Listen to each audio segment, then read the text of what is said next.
and from a wet and windy Western Cape, welcome to all our matrics out there for the first session of the third term. And I'm Lorraine Kuhn from Huguenot High School in Wellington, and my friend here on my left. Yeah, and good afternoon from me, Colin Oppold from New Orleans Secondary in Paarl, just as cold and wet in the Boland. So yes, today I think we're going to do a topic that is quite a controversial thing, and the question that is on everybody's lips is, where do we as humans come from? Yeah, Colin, you're right when you say it's controversial. Many people have a problem with human evolution, but the theory of evolution, human evolution included, is supported by a body of evidence. Now, let's see what you have to know and what the evidence that I'm talking about is. So, without any further ado, let's get started with human origins. Yeah, and I like this first slide that we have here, because there we have so many different skulls, and each and every one similar but so many differences to it, which points out that evolution has taken place over many, many years, and eventually to look like we look today. But I think we need to ask ourselves that, where do we fit in the animal kingdom? Because biologically we are animals, and we cannot deny that. So let's have a look. Colin, why don't you take us through this classification? And by the way, you might remember from grade 10 where you did a section on the classification of organisms. So yes, where are we and what are we? Yeah, like all other animals, we belong to the kingdom Animalia, the phylum Chordata, the subphylum Vertebrata, class Mammalia, the subclass Theria. And if we go, we actually, what is interesting here is the order. Like all other primates, we are primates. And we can go further and we look at the family Hominidae, and we, the subfamily, we the Homininae, and the genus Homeo, and we are the species, the Homo sapiens. Lots of confusing terms, hominoides, hominidae, homininae, etc., etc. Don't break your heads about that. We will tell you exactly what you need to know. But Colin, it is so important that you said we are primates. In other words, we belong to the same order as the African apes. There are similarities. That's why we are also classified as primates. But of course, there are also differences. So if we look at the phylogenetic tree, we can see where we fit in with all the other primates. And if you look at the lines right on the right-hand side, the red lines, you can see those are the prosimians, and these are the very old ape-like, the lemurs and the galagos and the tarsiers. But then... the lemurs from Madagascar and the tarsiers, our own bush baby, that we know, the nachape in Afrikaans. And now you will know why they are so remotely related to us. Okay, I think just the fact that we're primates, just about as close as we can get. But why we do show you this phylogenetic tree is that you have to know, how do we look at that? So we look and what does it show? It shows us the relationship amongst the primates. So how closely or how further away we are related to certain of these primates. And if you can look at this, if you look at the baboon, you can see that baboons evolved about 20 million years ago, and they're still around. And if we look at, here we go further, but look at the humans. About 8 million years ago, there was this split, and you can see that there we have the line that goes to the chimpanzees, and here we are as humans. So we are different, but it shows us that we are closest related to the chimps. And it also shows us that we didn't develop from an ape, as some people says, evolution says. We have a common ancestor, and that is totally a different thing. But Colin, if we look at this phylogenetic tree, just something different. Why do we call this a phylogenetic tree and not a cladogram?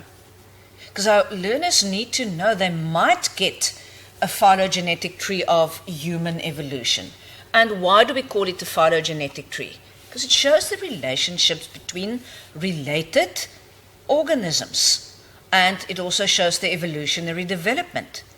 A cladogram contains characteristics in the diagram. There could have been something like no tail, or using the tail for the monkeys. So I hope you understand this is a phylogenetic tree because there are no characteristics involved. Good, let's continue. Now, we want to show you what and how you might get a question on this human evolution and a phylogenetic tree. And there's one that we have seen in the November 2014 paper 2. And there it shows you that the phylogenetic tree shows the representation of human evolution, and you have to answer certain questions relating to it. But if you look at that, it shows you the millions of years. And I'm so sorry. Dear. And if you look at that, here you can see 0. This is current time. So we're going to work back further into history, further back, and you can see it is millions of years ago. So they can ask you questions, and I'm going to give you there. According to the phylogenetic tree, which organism, so it's Paranthropus bosai or Homo habilis, appeared first on Earth? Which means if it appeared first on Earth, then you must ask yourself which one is older. In other words, look from the right to the left to see which one you will find furthest to the left, as Colin has pointed out, millions of years ago. And then what would your answer be? Now, I know it's small there at the top. You but will I think probably we've be able highlighted to see here, but it's highlighted. There you've got Homo habilis, and at the bottom, Paranthropus bosai. So which one is the older of the two? What would you say? And you're welcome to contact us. I can see many learners of Peakview Secondary logged on, might be others. What do you say? Which one, the top or the bottom, which is the oldest? Right, and if we're not going to get any of those, so those who are logged on and logged in, and there we get one. Yeah, now we get that. Okay, we're just as excited to be back, so if we can get an answer, if you can look at that diagram, and if I can take you back to the bigger one, the question is, which one of Homo habilis and Paranthropus bosai appeared first on Earth? And I said to look first, you have to take where we are currently present time, and we have to go back millions of years ago, back in time. Then you can read. And more or less you can see Paranthropus bosai 2.1 million years ago, not 2.1 thousand or what, it's million years ago. And there you it can is. see. Sorry, there it is at less than 2.5, but more than 2 million. So it's just about 2.1 millions of years ago. Just point them to the bosai. And it is expected of you to do some little bit of calculation and maybe determine, because there you can see it's not exactly as you said 2 million years ago, it's a little bit more than 2, so you can guess about 2.1 million years. And where's Homo habilis? There at the top. There you can see the line is 2.5 million years, so this is not really altogether, but I mean, it's very close to 4 million years ago, or 2.45 million years ago. Exactly. But probably. if you say 2.5, it's fine. Okay, what's our next question? Right, we go to the next question. 2 species whose existence on Earth overlap with that of Homo erectus. Now let's first find Homo erectus. There we can see Homo erectus. And what is actually curious and significant here is so that we can show you, and this phylogenetic tree shows you actually that more than one species and genuses, they overlapped and lived at the same time. Yeah, and that there was more than one species of Homo. We think Homo sapiens, the only species, but not. We had Homo erectus, Homo habilis, Homo neanderthalensis.